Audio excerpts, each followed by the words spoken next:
जय जिजाऊ, जय शिवराय, जय शंभूराजे।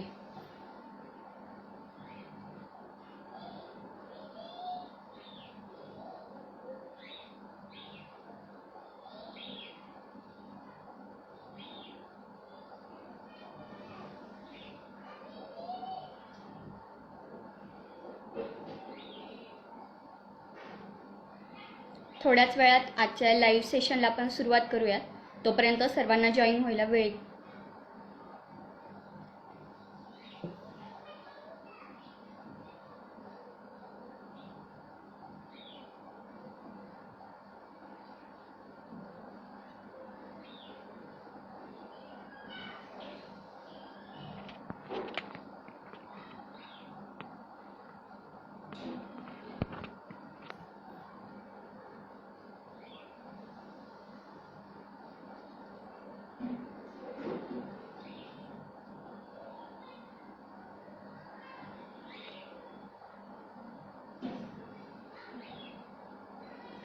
तोपर्यंत जेवढे जण जॉईन आहेत त्यांना माझा आवाज क्लिअर येतोय का आणि मी व्यवस्थित दिसतेय का हे कमेंट करून कळवा।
दोनच मिनिटात आपण लाईव्ह सेशन सुरू करूया।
आवाज सर्वांना क्लिअर येतोय का?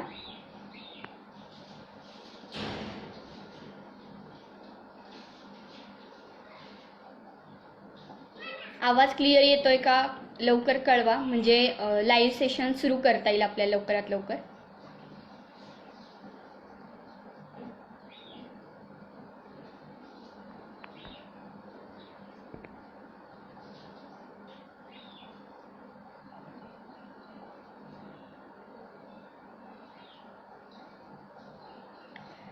जय शहाजीराजे, जय जिजाऊ, जय शिवराय, जय शंभूराजे, जय हिंदवी स्वराज्य। सर्वप्रथम या लाईव्ह व्याख्यानाला ऐकण्यासाठी जमलेल्या सर्वांचे मी मनापासून आभार मानते। आजचा लाईव्हचा विषय आहे धगधगता छावा छत्रपती शंभूराजे। हे लाईव्ह सुरू करण्याआधी काही महान व्यक्तींना नमन करावं वाटतं।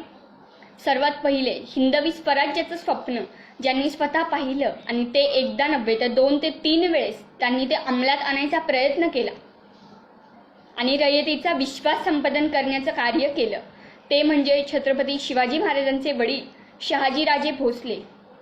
त्याचबरोबर आपल्या पतीने ठरवलेल्या स्वप्नात त्याची योग्य पद्धतीने साथ द्यायची आणि त्याचबरोबर ते स्वप्न पतीकडून पूर्ण झालं नाही तर ते आपल्या मुलाकडून कशा पद्धतीने पूर्ण होईल याचा विचार करून त्या आपल्या मुलाला योग्य पद्धतीने वाढ करणाऱ्या राजमाता जिजाऊ साहेब, त्याचबरोबर आपल्या वडिलांचं स्वप्न, आई वडिलांचं दोघांनीही मिळून ठरवलेलं स्वप्न हे आपलं स्वतःचं स्वप्न समजून त्या दृष्टीने पाऊलवाट करणारे आणि हिंदवी स्वराज्य आपलं मोठ्या पद्धतीने तयार करणारे, औरंगजेबाला सुद्धा नमतं घ्यायला लावणारे छत्रपती शिवाजी महाराज, त्याचबरोबर छत्रपती शिवाजी महाराजांनी तयार केलेले हिंदवी स्वराज्य हे योग्य पद्धतीने सांभाळणं हे खरं तर खूप जिकिरीचं काम होतं. कारण की 1680 साली छत्रपती शिवाजी महाराजांचं निधन झालं आणि त्यानंतर काही वर्षातच औरंगजेब महाराष्ट्रात उतरला होता, दख्खनमध्ये उतरला होता आणि तो खरं तर आपल्या महाराष्ट्रासाठी, हिंदवी स्वराज्यासाठी कठीण काळ होता.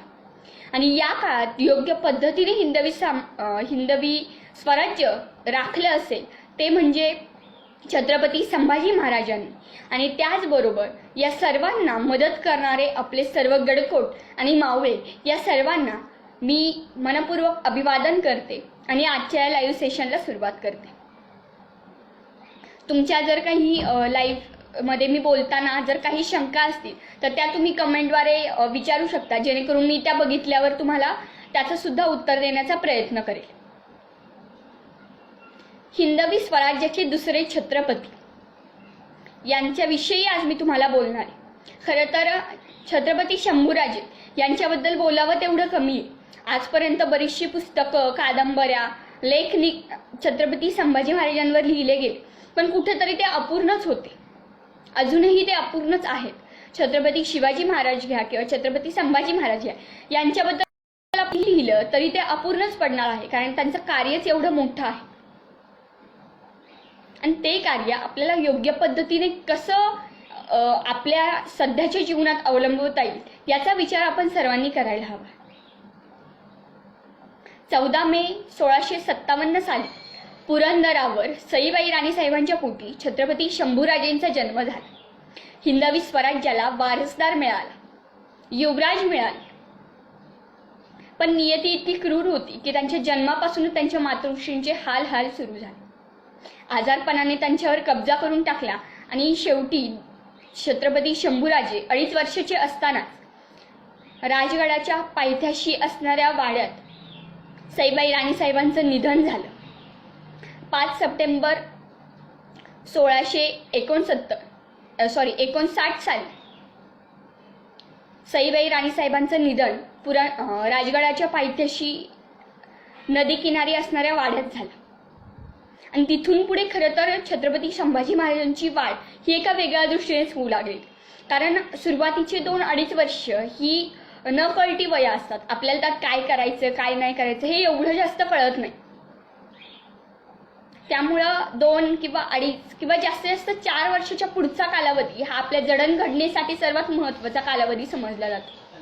आणि छत्रपती संभाजी महाराजांची जडणघडण घडण्यामध्ये सर्वात मोठे वाटे हे त्यांच्या बहिणींचे होते, त्याचबरोबर छत्रपती शिवाजी महाराजांचे होते, त्याचबरोबर राजमाता जिजाऊ साहेब आणि छत्रपती संभाजी महाराजांच्या ज्या सावत्र आई.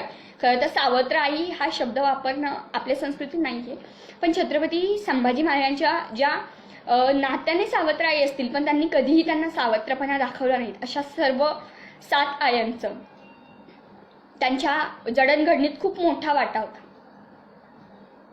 प्रत्येक जणीने छत्रपती संभाजी महाराजांना त्यांची आई नाहीये ही कमी कधी जाणवूनच दिली नाही. खरं तर छत्रपती शिवाजी महाराजांचं स्वराज्य हे संभाजी महाराजांच्या जन्मापासूनच कुठेतरी चढायला लागलेलं होतं आणि त्यामुळे स्वराज्यावर एक ना एक संकट येतच होती. त्यामुळे छत्रपती शिवाजी महाराज हे जास्त वेळ घरात तर नव्हते, पण जास्त वेळ मसलतखाने किंवा कुठल्या ना कुठल्या मोहिमेवर असायचे. पण तरी देखील त्यांनी आपल्या मुलाला कशा पद्धतीने तयार करायचं याचा विचार केला होता.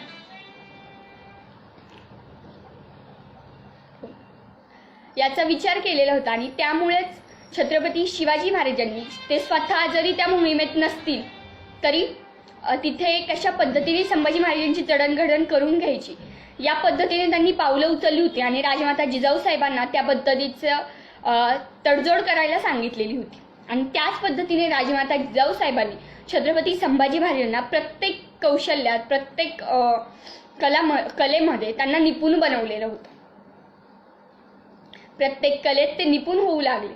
लहानपणापासूनच त्यांची चाणाक्ष बुद्धी होती आणि त्यामुळेच खरं तर त्यांची जडणघडण ती योग्य दिशेने होऊ लागली होती. त्यांच्या बहिणीही त्यांच्या जडणघडणीत एक मोठा वाटा घडवतात, कारण आईची जागा आपण म्हणतो की बहीण घेते. छत्रपती संभाजी महाराजांच्या आई म्हणजे सईबाई राणीसाहेब तर 2.5 वर्षाचे असतानाच गेल्या आणि त्यानंतर राजगडावरती ज्या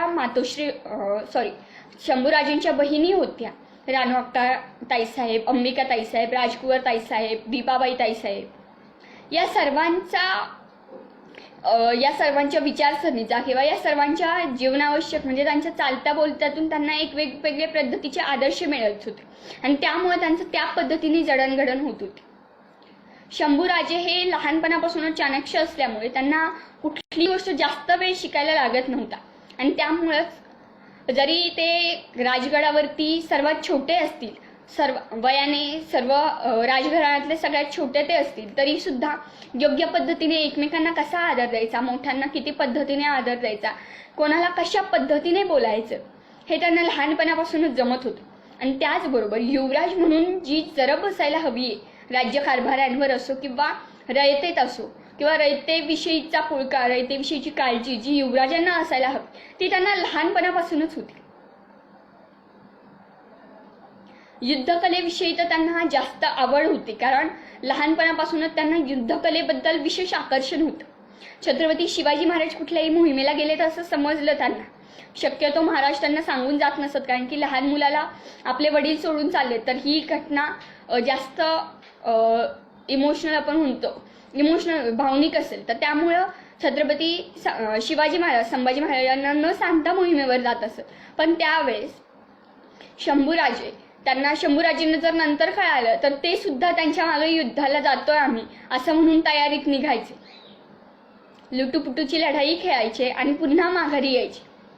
यातूनच छत्रपती संभाजी महाराजांनी किती पद्धतीने त्यांना युद्धकलेची आवड होती हे समजून येतं. खरं तर छत्रपती संभाजी महाराजांचा खरा कस लागतो तो छत्रपती शिवाजी महाराजांच्या निधनानंतर.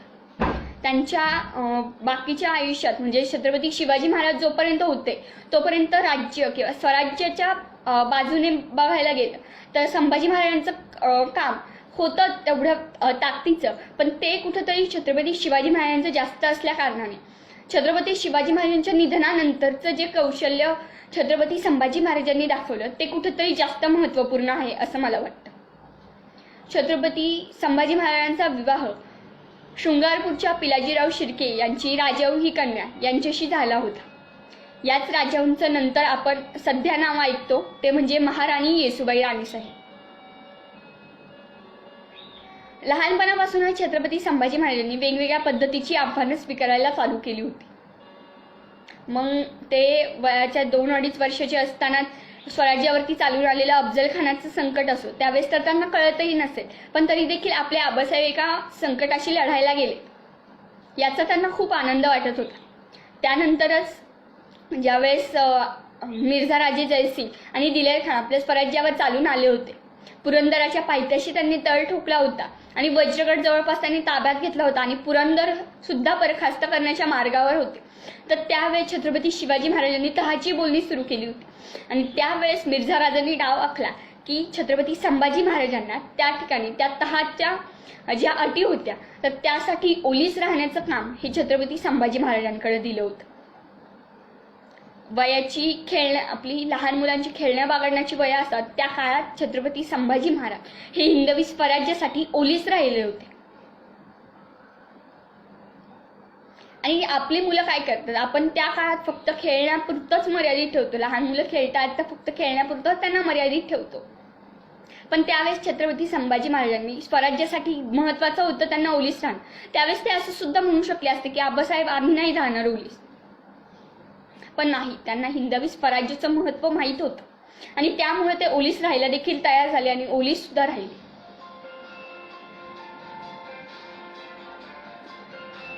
सायलेंट.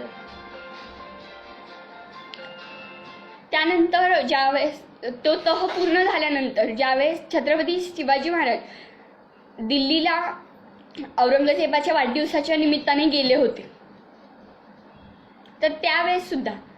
छत्रपती संभाजी महाराजांना त्यांच्या सोबत घेऊन येण्याचा आदेश होता. आणि त्यावेळेस सुद्धा एवढ्या लहान वयात छत्रपती शंभूराजे हे तिकडे गेले होते, त्याचबरोबर तिथे राहिले. त्यानंतर छत्रपती शिवाजी महाराजांनी तिथे आजारपणाचं सोंग आणलं होतं. तर त्या काळात औरंगजेबाशी बोलणी करण्यासाठी छत्रपती संभाजी महाराज स्वतः जायचे. एवढं लहान वय असून देखील ते स्वतः त्या दिल्लीपत पातशाह सोबत बोलायला जात होते. मग त्यांच्यात किती बुद्धिमत्ता असेल याचा विचार आपल्याला किंवा याचा कस आपल्याला तिथेच लागतो.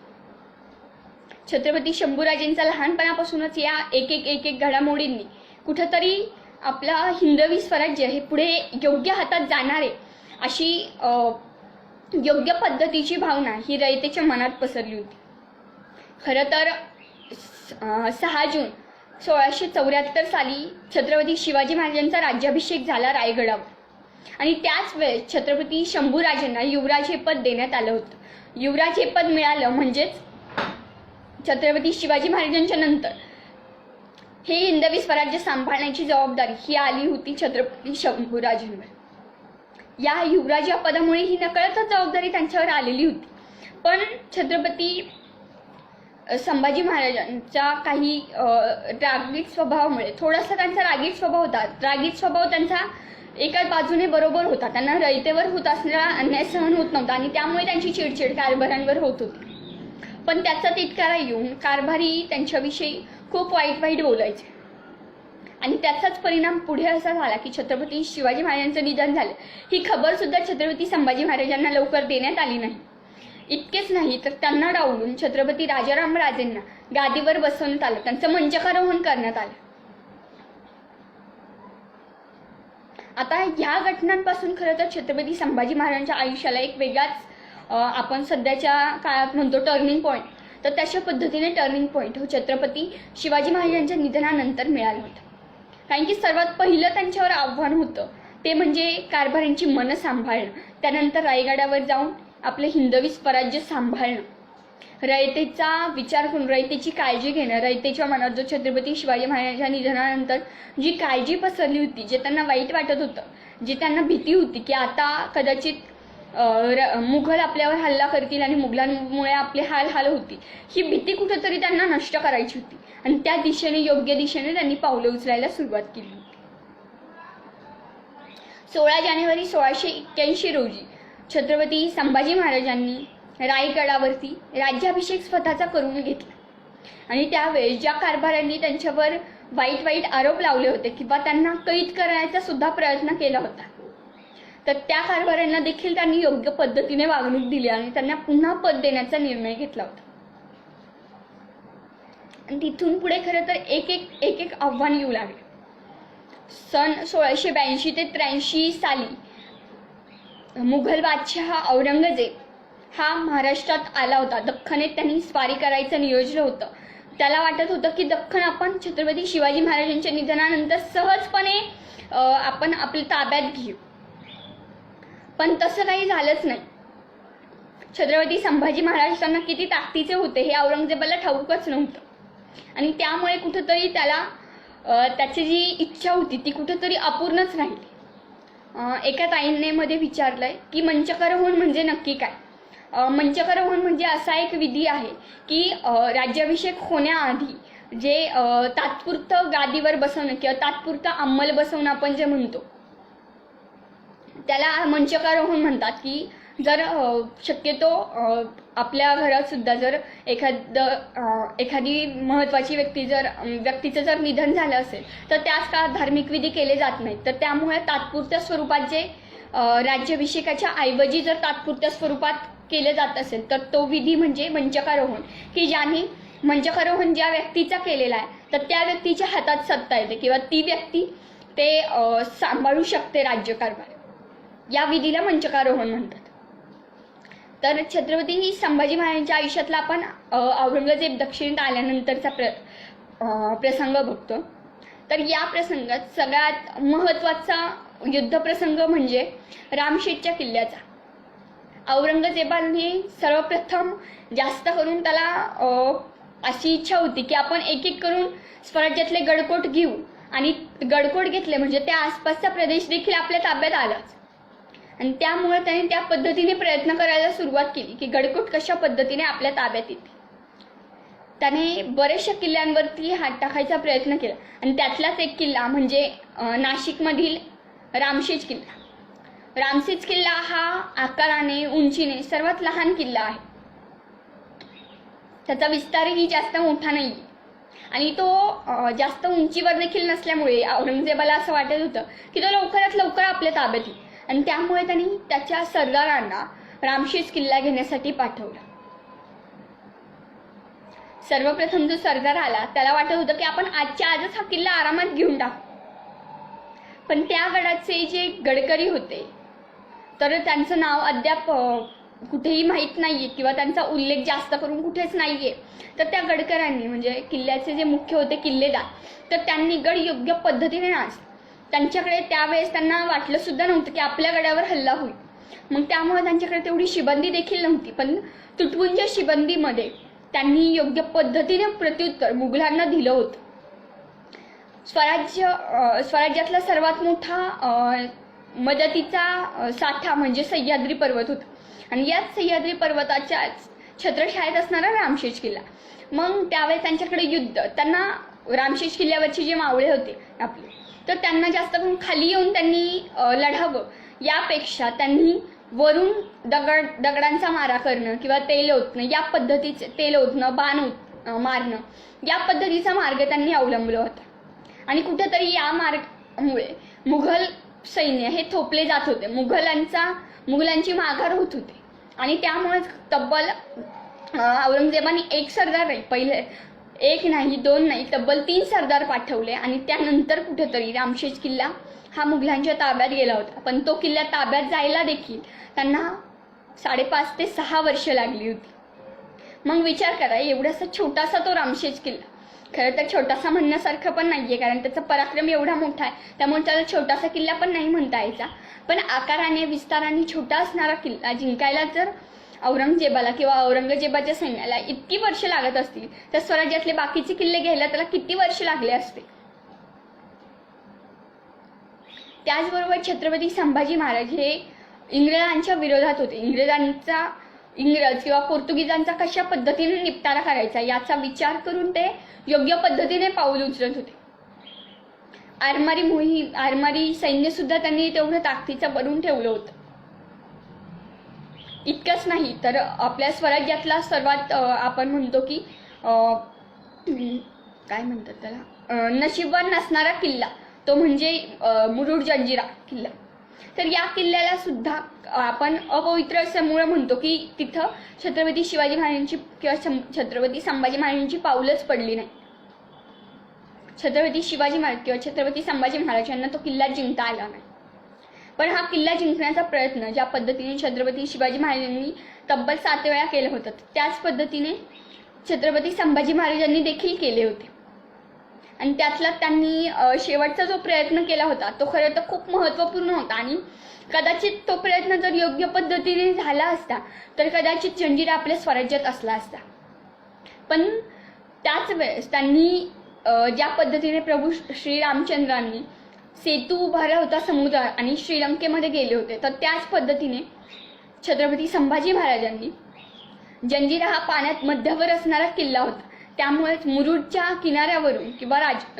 किनाऱ्यावरून त्यांनी एक पूल पाण्यावरती बांधायचा प्रयत्न केला होता आणि जवळपास तो निम्मा पूल बांधून देखील झाला होता. आणि अजून थोड्या कालावधीत किंवा जेवढा पूल बांधून झालाय तेवढ्यावर सुद्धा जाऊन छत्रपती शंभूराजे हे जंजिरा हा किल्ला जिंकू शकत होते.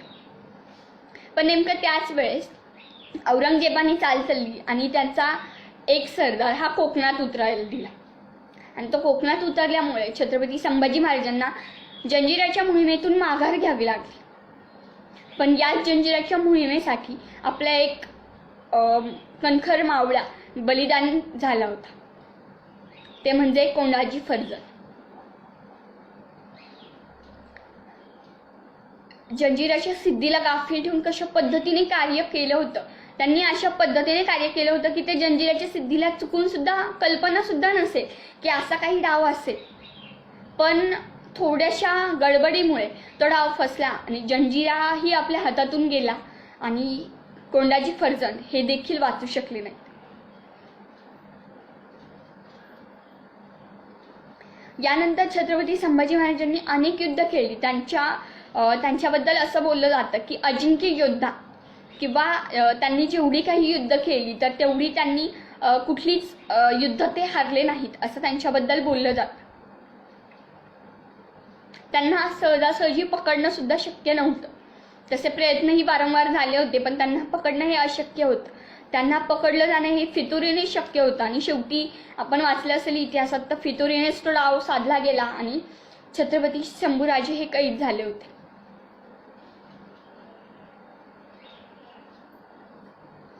छत्रपती संभाजी महाराजांच्या आयुष्यातले एक एक पान म्हणजे एक एक अध्याय आणि त्याची कितीही दिवस जरी आपण बोलत बसलो तरी देखील तो पूर्ण होईल असं मला वाटत नाही. त्यामुळं बऱ्यापैकी जो महत्त्वाचा भाग आहे तो मी तुमच्यासमोर मांडण्याचा प्रयत्न करते. एका दादांनी का ताईंनी बोललंय की जंजिराबद्दल अजून थोडी माहिती सांगाल का. दादा, तुम्हाला जंजिरा किल्ल्याबद्दल माहिती हवी आहे की जंजिराची जी मोहीम छत्रपती संभाजी महाराजांनी केली होती त्याविषयी माहिती हवी हे सांगा, म्हणजे मग मी त्या दृष्टीने माहिती सांगेल तुम्हाला. छत्रपती संभाजी महाराजांनी युद्ध अशा पद्धतीने ते योग्य पद्धतीने करत होते की त्यांच्यावर कोणी सुद्धा सहजासहजी वार करू शकत नव्हतं. त्याचबरोबर छत्रपती संभाजी महाराजांनी कमी उंचीची तलवार आणि कमी जड असणारी तलवार तयार केली होती. त्याचबरोबर तोफीच्या गोळ्यांना सहन करू शकेल एवढी ताकद असणारे चिलखत म्हणजेच सध्याचे जे बुलेट प्रूफ जॅकेट आपण म्हणतो तर ते छत्रपती संभाजी महाराजांनी तयार केलेलं होतं.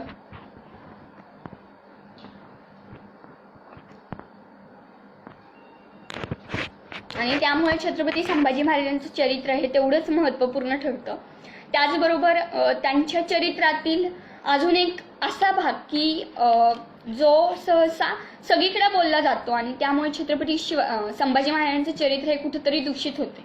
ते म्हणजे छत्रपती संभाजी महाराज हे रगेल आणि रंगेल होते. त्यांना ते शॉक फरमावणारे होते, दारू पिणारे होते असं म्हटलं जातं. तर ह्या दोन गोष्टी मी एक मोडण्याचा किंवा कशा पद्धतीने त्या चुकीच्या आहेत तर याबद्दल थोडंसं सांगते. छत्रपती संभाजी महाराजांच्या आयुष्यात बरीचशी पात्र अशी जोडली गेली की ज्यामुळे त्यांचे वेगवेगळ्या स्त्रियांशी संबंध होते असं म्हटलं जातं. त्यातलंच एक प्रकरण म्हणजे गोदावरी, अनाजीपंत सुरनीस यांची कन्या गोदावरी. त्याचबरोबर थोरातांची कमळा हे एक पात्र छत्रपती संभाजी महाराजांच्या नावाने जोडलं गेलं. तर या दोन्ही पात्रांविषयी छत्रपती संभाजी महाराजांचा संबंध जोडण्याचं कारण खरं तर हे येतं की छत्रपती संभाजी महाराजांचं चरित्र हे कुठंतरी एका वेगळ्या उंचीवर चालू होतं आणि त्याच वेळेस मग ते कारभाऱ्यांना कुठंतरी बघवत नव्हतं आणि त्यामुळे कुठंतरी ही बदनामी केली गेली असं माझं मत आहे. थोरातांची कमळा हे प्रकरण जर आपण बघायला गेलो तर खरं तर हे प्रकरण कुठल्याच पुराव्यानिशी सिद्ध होत नाही. कारण हे कुठल्या तरी राम गणेश गडकरी यांच्या नाटकात हे दाखवण्यात आलं होतं थोरातांची कमळा हे पात्र आणि त्यांनी त्यात शेवटी थोरातांच्या कमळा जे पात्र त्यांनी उभं केलेलं होतं त्यांची समाधी पन्हाळा गडावर आहे असं सांगण्यात आलं होतं. आणि त्या ठिकाणी जर आपण पन्हाळा गडावर जाऊन जर त्या समाधीची माहिती काढली तर त्यावर जे मृत्यूचं साल आहे किंवा समाधीवर साल जे लिहिलेलं आहे तर ते काहीतरी 1690च्या पुढचं काहीतरी. पण छत्रपती संभाजी महाराजांचं निधन तर 1689 रोजीच झालं होतं. त्यामुळं छत्रपती संभाजी महाराजांचा त्यांच्याशी संबंध असण्याचा किंवा छत्रपती संभाजी महाराजांमुळे थोरातांच्या कमळा यांनी आत्मघात करून घेण्याचा प्रयत्न केला हे कुठेतरी साफ चुकीचं आहे असं माझं मत आहे. त्याचबरोबर गोदावरीचं प्रकरण जर बघायला गेलं तर ते तुम्ही छत्रपती संभाजी महाराजांच्या आयुष्यावर आलेली स्वराज्य रक्षक संभाजी महाराज मालिका या मालिकेतच तुम्ही बघितलं असेल तर गोदावरी हे प्रकरण कशा पद्धतीने चुकीचं होतं आणि त्याला कशा पद्धतीने वेगळ्या बाजूने कलाटणी देत जाऊन ते प्रकरण महत्त्वपूर्ण केलं गेलं. तर याचा आपल्याला अंदाज लागू शकतो. त्याचबरोबर अजून एक मुद्दा येतो की छत्रपती संभाजी महाराज व्यसनी होते का किंवा त्यांना दारूचा शौक होता का, तर हे साफ चुकीचं आहे. खरं तर त्याविषयी जास्त पुरावे द्यायची गरज नाही आहे, कारण छत्रपती शिवाजी महाराज यांच्याविषयीच आपल्याला माहिती की त्यांना कसलंही व्यसन नव्हतं. मग त्यांचाच मुलगा किंवा राजमाता जिजाऊसाहेबांना स्त्रियांचा नाद असणं मान्य नव्हतं. अशा राजमाता जिजाऊसाहेबांनी संभाजी महाराजांना असे संस्कार दिले असतील का की दारू पिणं किंवा स्त्रियांचा नाद करणं. त्यावरूनच आपण समजू शकतो की छत्रपती संभाजी महाराजांवरती लावण्यात आलेले हे आरोप कुठंतरी चुकीचे. आणि त्याचबरोबर या त्यांना व्यसन होतं याचा पुरावा असा दिला जातो की त्यांनी पोर्तुगीजांकडून दारू मागवली होती. काही पत्र आहेत, तर त्या आधारे बरेच जण असं म्हणतात की छत्रपती संभाजी महाराजांना दारूचा शौक होता, पण ती दारू कुठली मागवली होती याचा कोणीच विचार करत नाही. आणि तेवढाच फक्त दारू मागवली याच गोष्टीवरून त्यांचं चरित्र हे व्यसनी ठरवलं जातं. ते व्यसनी होते हे साफपणे चुकीचं आहे, कारण पोर्तुगीजांकडून जी दारू त्यांनी मागवली होती ती तोफेसाठी जी दारू लागते, तोफेसाठी तोफगोळ्यांसाठी जी दारू लागते, तर ती दारू त्यांनी मागवलेली होती. आणि त्यामुळं ती दारू मागवल्यामुळे छत्रपती संभाजी महाराज व्यसनी होते असं म्हणणं हे साफपणे चुकीचं होतं. 2 मिनिट. एका दादांनी मगाशी केलं होतं, कमेंट केली होती की जंजिरा मोहिमेविषयी माहिती द्या. तर जंजिराची जी छत्रपती संभाजी महाराजांनी मोहीम आखली होती तर त्याबद्दल थोडक्यात मी सांगते, जास्त वेळ घेणार नाही. सर्वप्रथम आपल्या सर्वांनाच आधीही मी बोलले की जंजिराची माहिती, जंजिरा हा किल्ला अजिंक्य किल्ला होता. स्वराज्यातला तो किल्ला नव्हता. आपल्या महाराष्ट्राच्या इतिहासातला सर्वात अजिंक्य राहिलेला किल्ला तो म्हणजे जंजिरा किल्ला होता. आणि या जंजिरा किल्ल्याच्या मोहिमा या आधीसुद्धा छत्रपती शिवाजी महाराजांनी केलेल्या हे छत्रपती संभाजी महाराजांनी पाहिल्या होत्या. त्यामुळं कुठेतरी त्या जंजिऱ्यात जाऊन हालचाल केल्याशिवाय जंजिरा हा उद्ध्वस्त होणार नाही किंवा जंजिरा आपल्या ताब्यात येणार नाही याबद्दल छत्रपती संभाजी महाराजांना खात्री होती. त्यामुळं त्यांनी असा डाव आखला की कोंडाजी फर्जंद, पन्हाळावीर ज्यांना म्हटलं जातं की 60 मावळ्यांच्या मदतीने ज्यांनी एका रात्रीत पन्हाळा घेतला, अशा वीर कोंडाजी फर्जंद यांच्याकडे ती कामगिरी देण्यात आली. सर्वप्रथम आता त्यांना जंजिऱ्यावर पाठवायचं म्हणजे इथे कोणालाही तपास लागू द्यायचा नाही, हे त्यांच्यासमोर सगळ्यात मोठं आव्हान होतं. ते आव्हान मग त्यांनी योग्य पद्धतीने, त्यांच्यात थोडासा कलह झालाय, त्यांच्यात वादावादी झाली असं सर्वांना दाखवून दिलं. मग मंत्र्यांनाच काय त्यांच्या घरातल्यांना सुद्धा त्यांनी असंच दाखवून दिलं की कोंडाजी बाबा फर्जंद आणि छत्रपती संभाजी महाराज यांच्यामध्ये थोडीशी वादावादी झाली. आणि त्या वादावादीमुळे कोंडाजी बाबा फर्जंद हे स्वराज्य सोडून सिद्धीच्या ताब्यात गेलेत किंवा सिद्धीकडे नोकरीसाठी गेलेले. आणि त्या पद्धतीने कोंडाजी बाबा फर्जंद तिकडे गेले. पण त्यांचा डाव वेगळाच होता. त्यांनी एक ठरवलेल्या दिवशी त्यांना कोंडाजी बाबांकडे असं काम दिलेलं होतं की जंजिराचा जो सिद्धी होता तर तो मेन जंजिरा किल्ला अजिंक्य राहण्याचं मुख्य कारण होतं की जंजिरा हा किल्ला पाण्यात मधोमध होता. त्यामुळे शक्यतो तर तिथपर्यंत कोणी पोचू शकत नव्हतं. आणि त्याचबरोबर जंजिरावरती असणाऱ्या 3 तोफा की ज्या महत्त्वपूर्ण होत्या त्यातली सगळ्यात महत्त्वाची म्हणजे कलाल बांगडी तोफ.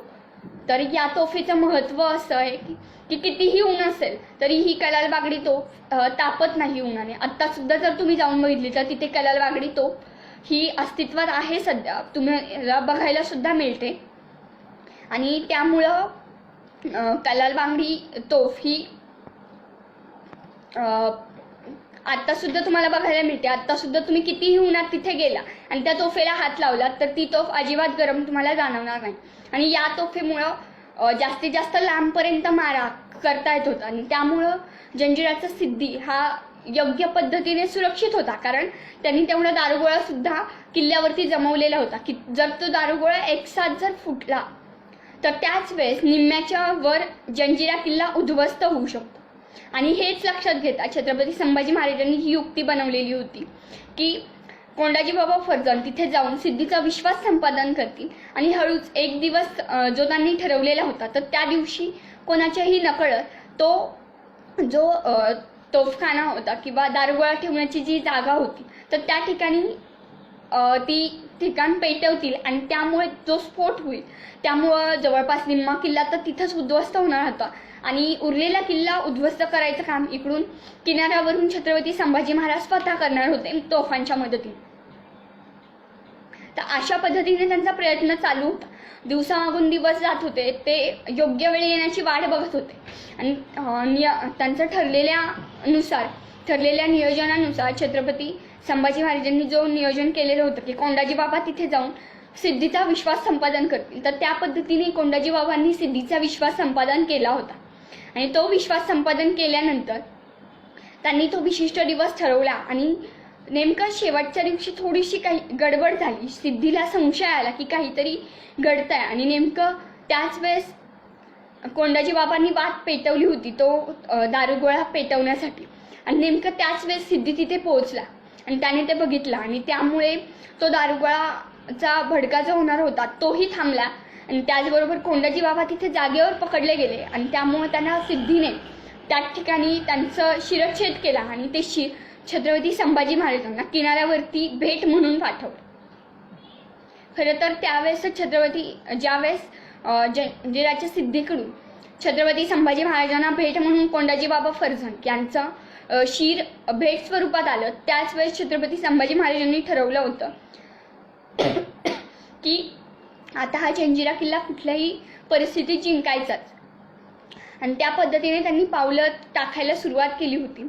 त्यांनी वेगवेगळ्या पद्धतीने उंच मिनार बांधून जंजिरावरती कशा पद्धतीने वार करता येईल याचा सुद्धा प्रयत्न केला आणि त्यामुळे जंजिरावर त्यांचा मारा होत होता आणि त्यामुळे कुठेतरी जंजिरातल्या सिद्धीला सुद्धा भीती वाटू लागली होती की आता खरंच छत्रपती संभाजी महाराज हे जंजिरात येऊन पोचतात की काय किंवा जंजिरा हा आपल्या हातातून जातो की काय.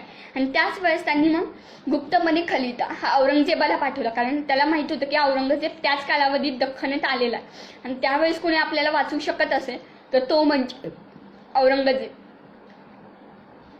त्या पद्धतीने त्यांनी औरंगजेबाला खलिता पाठवला आणि त्याच वेळेस छत्रपती संभाजी महाराजांनी दुसरी युक्ती काढली जंजिरा जिंकण्यासाठी, ती म्हणजे सेतू बांधायचा. जवळपास निम्मा सेतू त्यांचा बांधून होतच आला तर तेवढ्यात मागून खबर आली की औरंगजेबाने एक कुठला तरी त्याचा मुघल सरदार हा कोकणावर स्वारी करण्यासाठी पाठवलाय आणि तो कोकणातील खूप घरं उद्ध्वस्त करतो, रयतेला त्रास देतो आणि हे कळाल्यामुळे छत्रपती संभाजी महाराजांना जंजिराची मोहीम अर्धवटच सोडून माघारी यावं लागलं होतं आणि मग त्यांनी कोकणाची मोहीम जी होती, कोकणवर जी स्वारी त्या मुघल सरदाराने केली होती तर ती सुद्धा त्यांनी मोडून काढली आणि त्यानंतर ते औरंगजेबाचे जे सरदार एकामागून एक महाराष्ट्रावर येत होते, दख्खन आपल्या हिंदवी स्वराज्यावर चाल करून येत होते, तर त्यातच छत्रपती संभाजी महाराज गुंतले गेले आणि त्यामुळे जंजिराची मोहीम ही अर्धवट जी राहिली होती ती अर्धवटच राहिली, तिला पुढे पूर्णविराम देताच आला नाही. त्यानंतर छत्रपती संभाजी महाराजांबद्दल अजून एक असं वाक्य बोललं जातं की त्यांनी त्यांचा राज्यकारभार हा राज्य सिंहासनापेक्षा जास्त वेळ घोड्यावर काढला. त्यांनी त्यांचं सिंहासन हे घोड्यावरती थाटलं. हे असं म्हणण्यामागचं कारण की ते जेव्हापासून राजगादीवर बसले तर तेव्हापासूनच स्वराज्यावर एक ना अनेक संकटे एकामागून एक येऊ लागली होती. औरंगजेब दख्खनेत आलेला होता, त्यामुळे त्यांना राजगादीवर कारभार करण्यासाठी फुरसतच नव्हती. त्यामुळे त्यांना एक मोहीम त्यांना स्वतः एकाच वेळी 2-3 आघाड्यांवर लक्ष द्यावं लागत होतं आणि त्यामुळे ते जास्त वेळ त्यांचं सिंहासन हे त्यांनी घोड्यावरती स्थापन केलं होतं किंवा घोड्यावरती थाटलं होतं असं म्हटलं जातं. छत्रपती संभाजी महाराजांना त्यांच्या प्रत्येक स्वराज्याविषयीच्या ध्येय धोरणात असेल किंवा स्वराज्याविषयीच्या कुठल्याही मोहिमेत असेल तर सर्वात महत्त्वाचं योगदान लाभलं ते म्हणजे महाराणी येसूबाई साहेबांचं आणि त्याचबरोबर राणोअक्का ताईसाहेब यांचं. कारण तोपर्यंत छत्रपती संभाजी महाराजांचा जोपर्यंत कारकीर्द चालू झाली होती तोपर्यंत त्यांच्या जवळपास बऱ्याचशा मातोश्रींचं निधन झालेलं होतं आणि ज्या होत्या तर त्या इतर मुलखात होत्या, म्हणजे काही जण सकवार मातोश्री या जिंजीत होत्या पुतळा मातोश्रींनी तर छत्रपती संभाजी महाराज रायगडावर आल्यानंतरच त्या सती गेलेल्या होत्या. सोयरा मातोश्रींचंही त्यानंतरच काही दिवसातच निधन झालेलं होतं. त्यामुळं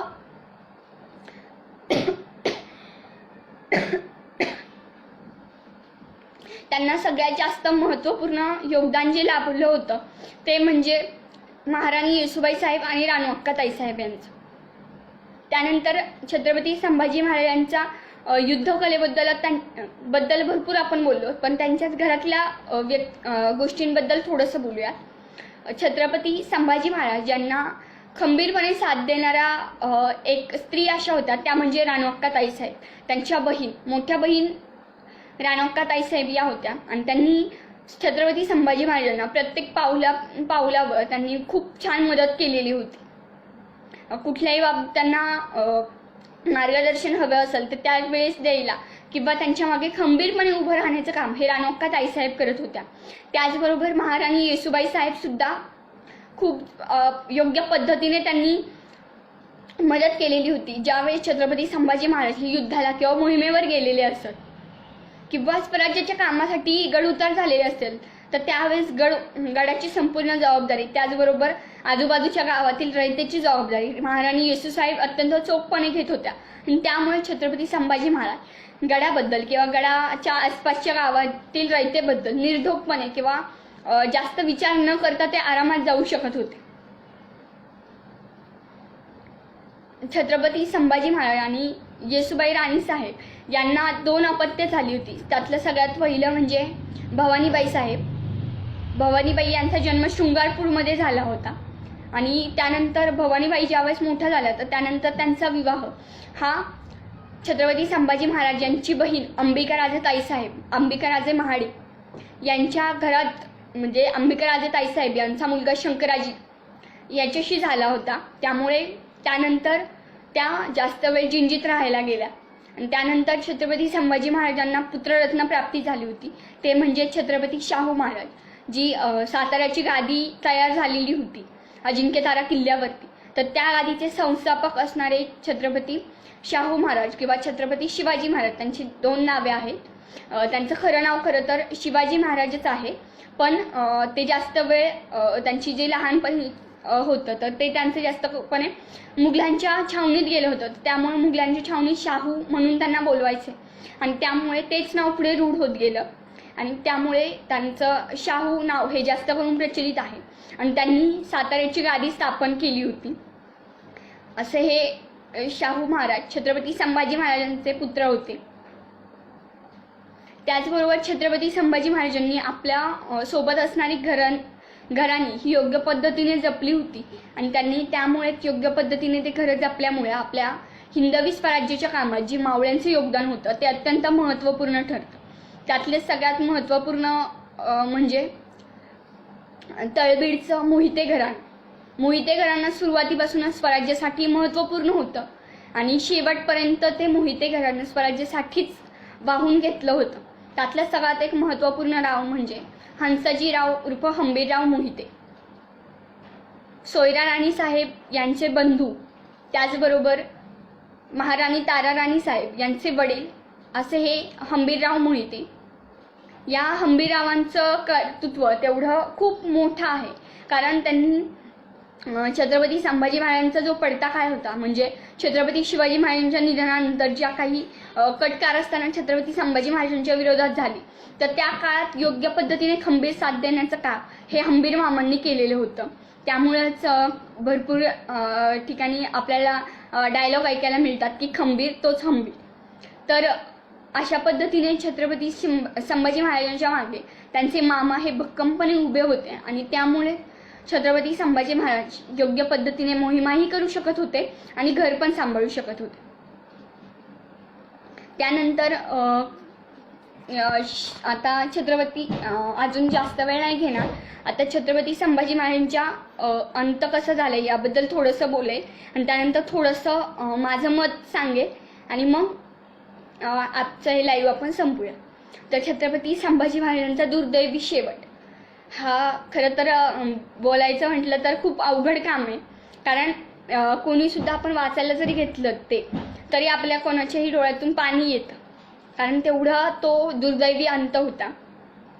छत्रपती संभाजी महाराज हे पन्हाळ्यावरती गेलेले होते. काही त्या ठिकाणी कटकारस्थानं शिजणं चालू होतं आणि त्याची खबर छत्रपती संभाजी महाराजांना लागलेली होती आणि त्यामुळेच मग त्यांनी पन्हाळ्यावरती ते गेले होते. पण नेमकं त्याच वेळेस जे कटकारस्थान पन्हाळ्यावरती करणारे होते तर त्यांना ती खबर लागली की छत्रपती संभाजी महाराज येत आहेत. मग त्याच वेळेस ते तिथून निघून गेले. मग त्यानंतर छत्रपती संभाजी महाराजांना संगमेश्वर येथे गिरजोजीराव यादव आणि त्यांचे बंधू एक होते तर त्यांचा न्यायनिवाडा करायचा होता. त्यामुळे ते संगमेश्वर येथील सरदेसाईंच्या वाड्यात मुक्कामाला थांबलेले होते. 1 फेब्रुवारी 1689 रोजी छत्रपती संभाजी महाराज हे पन्हाळ्यावरून संगमेश्वर येथील सरदेसाई यांच्या वाड्यात आलेले होते. त्यानंतर त्यांनी 2 दिवस तिथे न्यायनिवाड्याचं काम केलं आणि त्याच वेळेस महाराणी येसूबाई साहेब सुद्धा त्यांच्या माहेरी जाऊन त्या छत्रपती संभाजी महाराजांना भेटल्या होत्या. संगमेश्वर येथेच छत्रपती संभाजी महाराज आणि महाराणी येसूबाई राणी साहेब यांची शेवटची भेट झालेली होती. खरं तर ते दोघं सोबतच जाणार होते, पण गिरजोजीराव यादव यांचा न्यायनिवाडा हा बराच वेळ चालू असल्या कारणानं रायगडापासून दोघंही महाराज आणि महाराणी दोघंही जास्त वेळ दूर असणं हे स्वराज्यासाठी धोकादायक होतं. त्यामुळं छत्रपती संभाजी महाराजांनी महाराणी येसूबाई साहेबांना तिथून निघून जाण्याची आज्ञा दिली आणि त्या पद्धतीने महाराणी साहेब तिथून निघाल्या. त्या रायगडाच्या दिशेने असताना त्यांना वाटेत खबर मिळाली की छत्रपती संभाजी महाराजांना कैद करण्यात आलं. शेख निजाम याने डाव आखला होता की त्याला कळालं होतं की संगमेश्वर येथे छत्रपती संभाजी महाराज आहेत. मग त्यांनी संगमेश्वर एकतर एकदम दाट अरण्यात असलेलं ठिकाण आहे. आता संगमेश्वर हा भाग मुळात कोकणातला भाग येतो, त्यामुळे दाट झाडी त्याचबरोबर आपला सह्याद्री तिथे मोठ्या प्रमाणात आपल्याला मदत करणारा असतो. मग त्यामुळे या घनदाट अरण्यातून यायचं कसं, गुपचूप एवढे मावळे सरदार घेऊन येणार कसं, तर त्यासाठी त्याने मदत घेतली ते म्हणजे महाराणी येसूबाई राणी साहेब यांचे बंधू गणोजीराजे शिर्के. पण त्यांनी त्यावेळेस त्यांना गाफील ठेवलं की छत्रपती संभाजी महाराजांना पकडायला जातोय असं न सांगता आपण शृंगारपूर पाहायला जातोय असं सांगून तो गणोजीराजे शिर्केंना संगमेश्वरच्या वाटेने घेऊन चाल. त्यानुसार छत्रपती संभाजी महाराजांची मेहुणे म्हणजेच गणोजीराजे शिर्के यांना खरंच असं वाटलं की शृंगारपूर बघण्यासाठी ते येत आहेत, त्यामुळं ते लवकरात लवकर जायचं आहे म्हणून संगमेश्वरच्या वाटेने घेऊन गेले.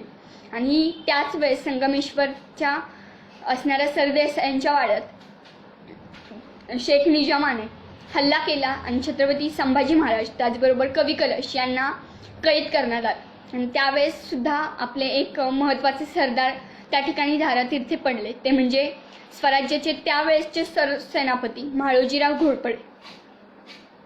त्याच ठिकाणी त्यांची कारभाटले या गावी संगमेश्वरपासून काहीच अंतरावर असणारे कारभाटले हे गाव आहे. तर त्या ठिकाणी सरसेनापती म्हाळोजी बाबा घोरपडे यांची समाधी आहे. तर अशा या म्हाळोजी बाबांचा अंत सुद्धा या फितुरीच्या कटकारस्थानाच्या मध्यावर म्हणजे छत्रपती संभाजी महाराजांना वाचवण्याच्या दृष्टीने त्यांचा अंत तिथं झाला होता.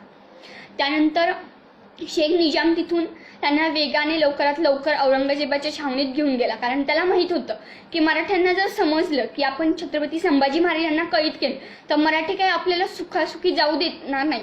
त्यामुळे त्यांनी जितक्या लवकर होता येईल तितक्या लवकरात लवकर बहादूरगड हा गाठला होता. बहादूरगड हा अहमदनगर येथील पेडगाव या गावाजवळचा श्रीगोंदा तालुक्यातला किल्ला आहे. हा खरं तर भुईकोट किल्ला आहे, जास्त उंचावरती हा किल्ला नाही आहे.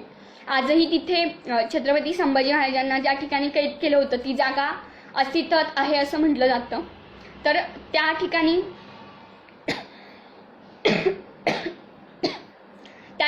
छत्रपती संभाजी महाराजांना बरेच दिवस कैद करून ठेवण्यात आलं. त्यानंतर तिथे सुद्धा येऊन मराठी हल्ला करतील या भीतीने औरंगजेबाने तिथून आपली छावणी हलवली आणि तुळापूर येथे आणली.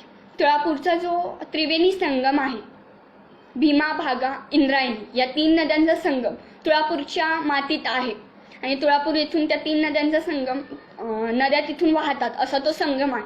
आणि त्या ठिकाणी छत्रपती संभाजी महाराजांची निर्घृणपणे हत्या करण्यात आली. या निर्घृणपणे हत्या करण्याच्या आधी त्यांनी छत्रपती संभाजी महाराजांना खूप त्रास दिला होता.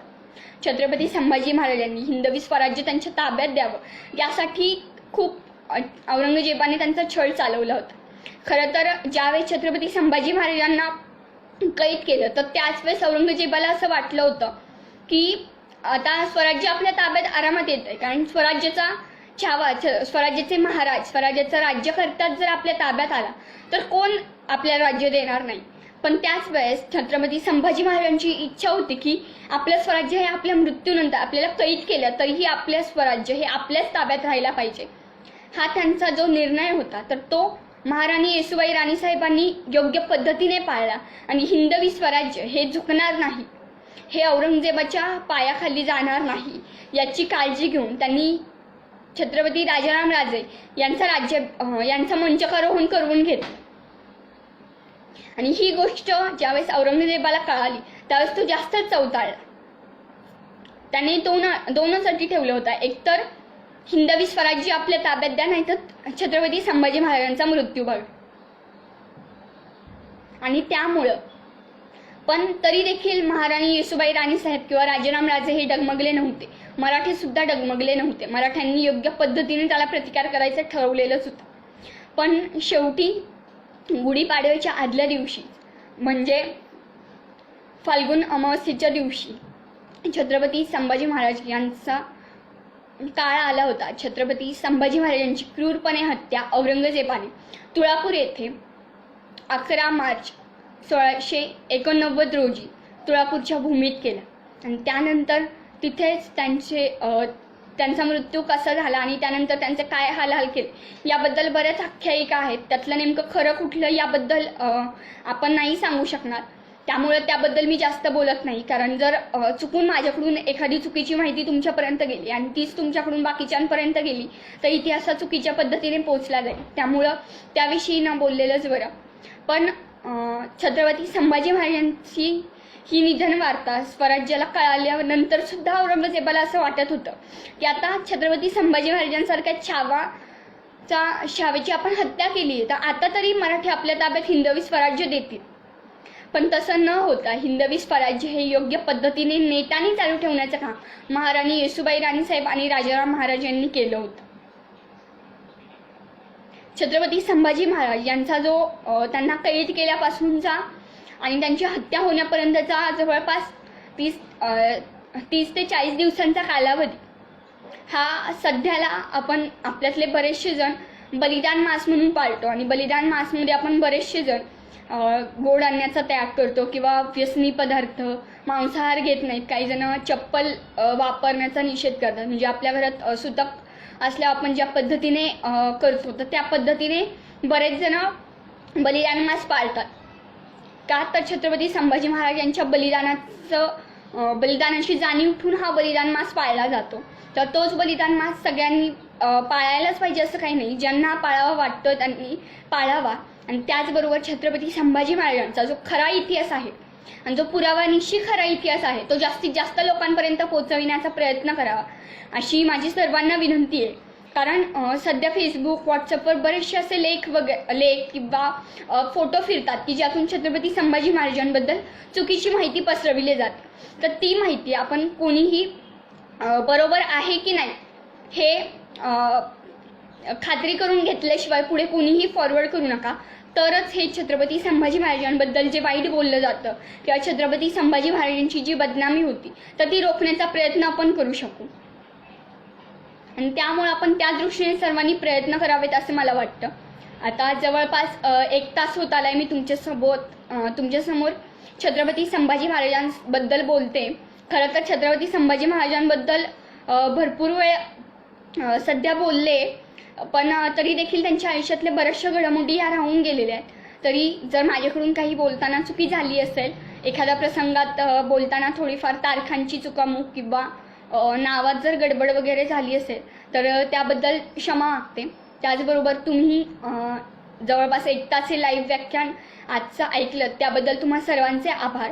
शंभूराजे प्रतिष्ठान सोलापूर यांनी मला या पेजवरती बोलायची संधी दिली त्याबद्दल तुम्हा सर्वांचे मनापासून आभार. जय जिजाऊ, जय शिवराय, जय शंभूराजे. आता सर्वांचा निरोप घेते. धन्यवाद.